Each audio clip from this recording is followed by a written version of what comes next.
Hello दोस्तों, नमस्कार। SM किसी चैनल में मैं आप सब लोगों का दिल से बहुत बहुत स्वागत करता हूं। अगर आपने पहली बार विजिट किया जरूर चैनल को सब्सक्राइब कर लेना, साथ में बेल आइकन को हिट करके ऑल जरूर सेलेक्ट कर लेना। उसी के साथ साथ फ्री स्टॉक मार्केट क्लासेस इस चैनल को भी चाहो तो फॉलो कर सकते हो, सब्सक्राइब कर सकते हो। यहाँ पर भी बेल आइकन को हिट करके ऑल जरूर सेलेक्ट करके रख लेना। इस चैनल का लिंक आपको ऊपर आई बटन पे या फिर नीचे डिस्क्रिप्शन में मिल जाएगा। उसी के साथ साथ आज के दिन के जितने भी इंपॉर्टेंट वीडियोज है सभी के लिंक नीचे डिस्क्रिप्शन में दिए, आप चाहो तो इनको कवर कर सकते हो। And free stock market classes उस चैनल पे भी जो वीडियो आया है जरूर जरूर जरूर इस वीडियो को कवर कर लेना। एक बहुत जबरदस्त मेगा क्रैश देखने को मिला है। इस वीडियो का लिंक भी मैंने ऊपर आई बटन पे दे दिया है। तो चले दोस्तों, फिलहाल इस वीडियो को स्टार्ट कर लेते हैं। दोस्तों अभी हम लोग आ चुके हैं बिल्कुल हमारे नॉर्मल स्क्रीन के ऊपर। एंड दोस्तों यहाँ पे हम लोग बात करने वाले हैं आरबीआई के बारे में। यस, आपने ज़रूर सुना होगा कि आरबीआई की जो मतलब रिपोर्ट रहती है वो हम लोग को रिलीज होते हुए देखने को मिले। 200-250 पेज के आसपास की ये रिपोर्ट हम लोग को देखने को मिल रही है। एंड आरबीआई की अगर हम लोग इस रिपोर्ट की बात करें तो 3 बड़े पॉइंट्स हम लोग को कवर होते हुए देखने को मिल जाते हैं। 3 बड़े पॉइंट्स मतलब कौन से? देखिए, प्लस पॉइंट रहेगा, क्या क्या अच्छी चीज़ें हुई है, क्या क्या बुरी चीज़ें हुई है, उसको भी आरबीआई अपने रिपोर्ट में कवर करता है। एंड वार्निंग भी कि 2023 की बात करें कौन सी ऐसी चिंताएं हैं जो कि आरबीआई को सता रही है। तो इससे रिलेटेड ये 3 पिलर्स हम लोग को इस रिपोर्ट में देखने को मिल जाते हैं। सो आपको कोई पूरी रिपोर्ट 200-250 पेज की पढ़ने की ज़रूरत नहीं है। इस एक वीडियो को देख लोगे, जितना इंपॉर्टेंट क्रक्स है वो मैं आपके सामने रखना चाहूँगा। सो दोस्तों, नो डाउट रिपोर्ट की बात करें तो पॉजिटिव साइन की जो बातें उन्होंने यहाँ पे की है, मतलब वो अभी तक का क्या परफॉर्मेंस रहा है वो उन्होंने उसके हिसाब से बात की है। नेगेटिव साइन में भी वही है कि अभी तक जो परफॉर्मेंस रहा है उसके हिसाब से बातें की है। एंड वार्निंग जो उन्होंने दी है कि भविष्य में क्या हो सकता है वर्स्ट परफॉर्मेंस, वो हम लोग को आगे देखने को मिल सकता है। अगर वैसी चीज़ें हुई तो वो इफ बट वाली कंडीशन के साथ चलती है। तो चलिए सबसे पहले शुरुआत कर लेते हैं पॉजिटिव बातें क्या क्या आरबीआई ने की है। तो सबसे पहले दोस्तों इंपॉर्टेंट पॉइंट है ग्रोथ। यस दोस्तों, डबल डिजिट ग्रोथ हम लोग को इस साल में यहाँ पे देखने को मिली, जो कि बहुत ही कमाल की बात थी। एंड 7 साल बाद ऐसा परफॉर्मेंस हम लोग को देखने को मिल रहा है। बैंकिंग की अगर हम लोग बात करें, फाइनेंस सेक्टर की बात करें, यह आरबीआई ने अपने रिपोर्ट में मेंशन किया है। उसी के साथ साथ अगर हम लोग बात करें आरबीआई की रिपोर्ट में उन्होंने ये भी कहा है कि क्रेडिट ग्रोथ जबरदस्त तरीके से हम लोग को चलते हुए देखने को यहाँ पे मिल रहा है। एंड पिछले 10 साल में हम लोग को पहली बार ऐसा परफॉर्मेंस देखने को मिला है। ये भी पॉइंट उन्होंने यहाँ पे मेंशन किया है। सो ये बहुत ही पॉजिटिव, जैसे मैंने कहा कि पॉजिटिव चीज़ों के साथ ही शुरुआत की है, तो वही आपके सामने रखने की कोशिश कर रहा हूँ। देन दोस्तों non performing asset, yes NPA की अगर हम लोग बात करें तो आपको पता है ये एक्चुअल में नेगेटिव पॉइंट रहता है, बट पॉजिटिव पॉइंट में कवर हो रहा है। मतलब इसका क्या अर्थ होगा? यस, ज़्यादा से ज़्यादा हम लोग को एनपीएस रिकवर होते हुए देखने को यहाँ पे मिल रहे हैं। अगर हम लोग यहाँ पे देखेंगे NPS recovered by the banks via various channel improved in a financial year 22, ये आरबीआई के रिपोर्ट में देखने को मिल रहे हैं। अगर मैं थोड़ा सा आप लोगों को 2-3 साल के डेटा के हिसाब से बात करूँ तो पहले जो एनपीए हुआ करते थे 2017 के आसपास, मतलब 5 साल पहले, इट्स नियर मतलब हम कह सकते हैं 9 से 11% के आसपास। कितना? 9 से 11% के आसपास। एंड अगर हम लोग मार्च 22 की बात करें तो यही एनपीएस 5.8% थे। एंड अभी की अगर हम लोग सितंबर की बात करें, यही एनपीएस 5% तक रिड्यूस होते हुए देखने को मिले हैं। सो एनपीए जितना नीचे जाना उतना अच्छा रहता है, आपका पैसा कम फंसता है। तो इसीलिए दोस्तों जो रिकवरी है वो बहुत ही अच्छी देखने को यहाँ पे मिल रही है। इसके चलते बैंक्स के एनपीए, एंड यहाँ पे कोई पर्टिकुलर बैंक की बात नहीं हो रही है, इसमें सब बैंक्स आ गए, प्राइवेट सेक्टर पब्लिक सेक्टर दोनों। तो ये पॉइंट भी आपको पता होना चाहिए। देन अगर हम लोग यहाँ पे बात करेंगे दोस्तों return on equity ROE, and उसी के साथ साथ रिटर्न ऑन असेट ROA, ये दोनों में हम लोग को शानदार इंप्रूवमेंट देखने को मिला है। अगर आप बैंकिंग सेक्टर में इन्वेस्ट करते हो तो ये सारे पैरामीटर्स हम लोगों ने ज़रूर देखने होते हैं। देन अगर हम लोग बात करें दोस्तों public sector versus private sector bank, and इसमें अगर देखा गया तो 2 कैटेगरीज यहाँ पे सामने रखे। उसमें से कैटेगरी नंबर 1 है डिपॉजिट।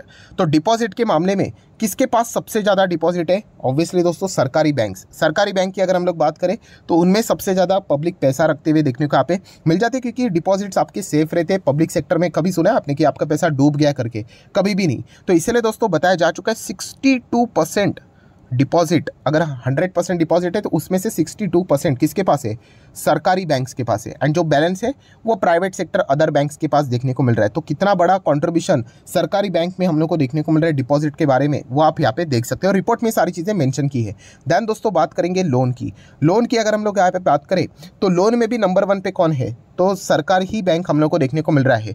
58% जो लोन है वो सरकारी बैंक यहाँ पे प्रदान करते हैं, राइट। एंड अगर हम लोग बाकी बैलेंस की बात करें, नियर बाय कितना होगा? बैलेंस 42%, वो हम लोग को अदर देन सरकारी बैंक्स देखने को मिल जाते हैं। सो लोन ज़्यादा देना अच्छी बात है, यस अच्छी बात है, बट उससे भी इंपॉर्टेंट क्या है कि लोन रिकवरी भी होनी चाहिए। अगर हम लोग लोन देने में नंबर 1 सरकारी बैंक है, तो लोन डूबने में भी सरकारी बैंक हम लोग को नंबर 1 पे देखने को मिल जाते हैं। तो ये भी पॉइंट आपको पता यहाँ पे होना चाहिए। देन अगर हम लोग यहाँ पे बात करेंगे एनबीएफसी की भी अगर हम लोग बात करें, ओवरऑल परफॉर्मेंस इंप्रूव होते हुए देखने को मिल रहा है। चाहे हम लोग लिक्विडिटी की बात करें, कैपिटल की बात करें या फिर प्रोविजनिंग की बात करें, सारी चीज़ें हम लोग को अच्छी ही देखने को यहाँ पे मिल रही है। एंड नेक्स्ट इंटरेस्ट इनकम की बात करें तो उनमें भी हम लोग को सुधार देखने को मिल रहा है। चाहे हम लोग एनबीएफसी की बात करें या फिर अगर हम लोग बैंकिंग सेक्टर की बात करें, दोनों में नेट इंटरेस्ट इनकम बढ़ते हुए देखने को यहाँ पे मिल रहा है। सो ओवरऑल बैंकिंग सेक्टर से रिलेटेड जो पॉजिटिव पॉइंट्स थे वो तो मैंने आप लोगों के सामने यहाँ पे रख दिए हैं। तो चलिए अभी आ जाते हैं नेगेटिव पॉइंट्स के ऊपर।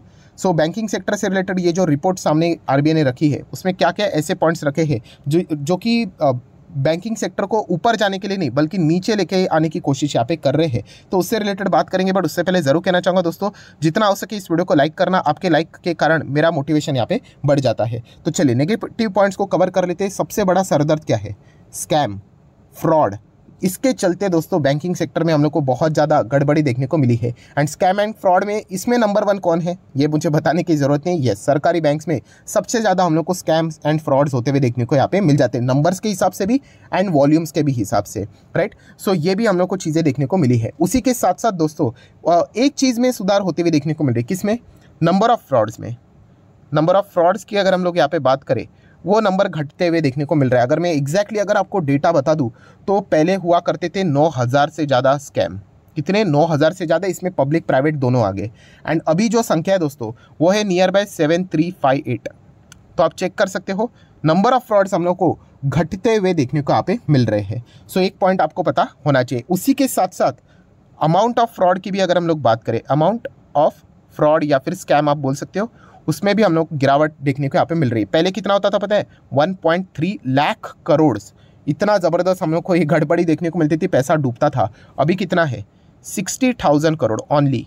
येस, ऑब्वियसली 60,000 करोड़ कोई गर्व की बात नहीं है, but as compare to the 1.3 lakh crore उसके हिसाब से तो हम लोग कह सकते हैं कि आधा से भी कम होते हुए देखने को यहाँ पे मिल रहा है, जो कि एक मतलब बैंकिंग सेक्टर के लिए कॉन्फिडेंस बढ़ते हुए देखने को यहाँ पे मिल रहा है। एंड इसमें से देखा गया तो डेटा दोनों का है, private and public, but usually देखा गया तो पब्लिक का ही पैसा ज़्यादा स्तर के ऊपर हम लोग को फंसते हुए देखने को मिल जाता है। तो इसीलिए यहाँ पे ये सारी चीज़ें हम लोग को डेटा कम होते हुए देखने को मिल रहा है। ये एक अच्छा पॉइंट भी है, जो कि अगर आप चाहो तो इसको भी इस तरीके से कंसिडर यहाँ पे कर सकते हो। ये सारी बातें आरबीआई ने अपने रिपोर्ट में पेश की है, आप चाहो तो इनको डिटेल में भी स्टडी यहाँ पे कर सकते हो। देन अगर हम लोग यहाँ पे बात करें, सबसे मतलब अगर बुरी बात की बात करें तो एनपीएस से रिलेटेड अगर हम लोग बात करें, नो डाउट एनपीएस नीचे तो यहाँ पे आ रहे हैं, बट पब्लिक सेक्टर में अगर हम लोग बात करें तो वहाँ से सपोर्ट आना बहुत ज़्यादा इंपॉर्टेंट है। प्राइवेट में देखा गया तो इतना ज़्यादा एनपीएस की दिक्कतें देखने को नहीं मिल रही, बट पब्लिक में बहुत ज़्यादा हम लोग को एनपीएस प्रोविजनिंग, क्योंकि वहीं से इजीली लोन यहाँ पे मतलब फ्रॉड के चलते देखने को मिल जाता है। एंड जहाँ से फ्रॉड का उगम होता है वहीं से आपको ये एनपीए प्रोविजनिंग बढ़ते हुए देखने को मिल सकता है। अल्टीमेटली ये चीज़ें आपके प्रॉफिट को डिटोरिएट कर देते हैं। तो ये एक नेगेटिव पॉइंट भी देखने को यहाँ पे मिले हैं। देन जाते जाते नो डाउट वार्निंग कि ये सबसे इंपॉर्टेंट चीज़ है जो कि हम लोगों ने यहाँ पे देखनी है, जिसके चलते 2023 में सबसे ज़्यादा दिक्कतें देखने को मिल सकती है। तो वो कौन सी चीज़ है? तो दोस्तों वो है recession. And recession not in India, it's about a global recession. अगर ग्लोबल रिसेशन आ जाता है तो फिर आरबीआई ने कहा है कि हमारा फाइनेंस सेक्टर पे इंपैक्ट आ सकता है। देखिए, इसके लिए कोई रॉकेट साइंस की ज़रूरत नहीं है। रिसेशन मंदी मतलब क्या? अल्टीमेटली बिजनेसेस ना चलना। एंड जहाँ पे लोन दे के रखा हुआ है, माइट भी आपके रीपेमेंट के लिए क्या हो सकता है? डिफ़ॉल्ट हो सकते हैं, डिले हो सकता है।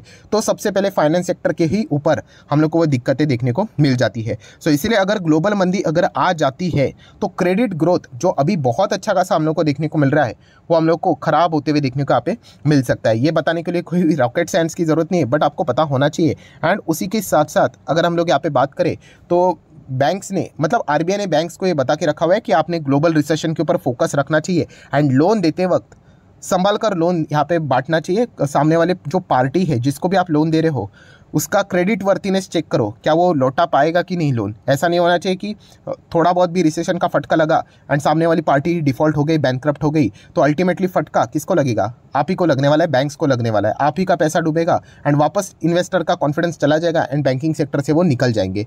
तो इसलिए ग्लोबल मंदी के तहत अगर ग्लोबल मंदी आती है तो ऐसा आरबीआई ने क्लियर कट लिखा है 2023 में, तो जाके ये दिक्कतें हम लोग को देखने को यहाँ पे मिल सकती है। एंड उसी के साथ साथ बैंक्स ने थोड़ा सा अपना जो डेटा डेटा है उसको डेटा प्राइवेसी से रिलेटेड भी फोकस रखना चाहिए। बहुत सारे डेटा हम लोग को हैक होते हुए देखने को मिल रहे हैं। अभी तक कोई बड़ा फटका अभी तक नहीं लगा है, बट उस दिन का इंतजार नहीं करना चाहिए कि कुछ बड़ा कुछ हादसा हो जाए करके, राइट। मतलब इन्वेस्टर से रिलेटेड जो मतलब आपको पता है, मैंने मल्टीपल टाइम कहा है कि हम लोग जितना आगे जा रहे हैं सबसे कीमती क्या बनते जा रहे हैं, डेटा। जिसके पास डेटा है उसके पास पावर है, उसके पास पैसा है। तो इसलिए डेटा को सुरक्षित रखना एक बहुत ज़्यादा इंपॉर्टेंट काम है। अगर ये चीज़ें ब्रीच हो जाती है, लीक हो जाती है एंड अगर कुछ बहुत बड़ी गड़बड़ हो जाती है तो इसके चलते बैंकिंग सेक्टर के ऊपर फिर इम्पैक्ट यहाँ पे आ सकता है। सो ये कुछ वार्निंग वाले पॉइंट्स भी उन्होंने अपनी रिपोर्ट में यहाँ पे मेंशन किए हैं। सो आशा करता हूं दोस्तों वीडियो हेल्पफुल लगा होगा, तो चाहो तो लाइक एंड शेयर कर सकते हैं। डीमैट अकाउंट अगर आपने अभी तक ओपन नहीं किया तो लिंक नीचे डिस्क्रिप्शन में 25 प्रोडक्ट की लिस्ट आपको बिल्कुल फ्री ऑफ कॉस्ट मिल जाएगी। आपका नाम कौन सा अकाउंट आपने लिंक के थ्रू ओपन किया प्रॉपर्ली मुझे कमेंट सेक्शन में बता देना, तो हफ्ते भर के अंदर अंदर सारे लेक्चर्स मेरे साइड से आप लोगों को फ्री ऑफ कॉस्ट प्रोवाइड कर दी जाएंगे। So that's it, thank you very much दोस्तों, we will be meeting our next video. तब तक के लिए बाय बाय।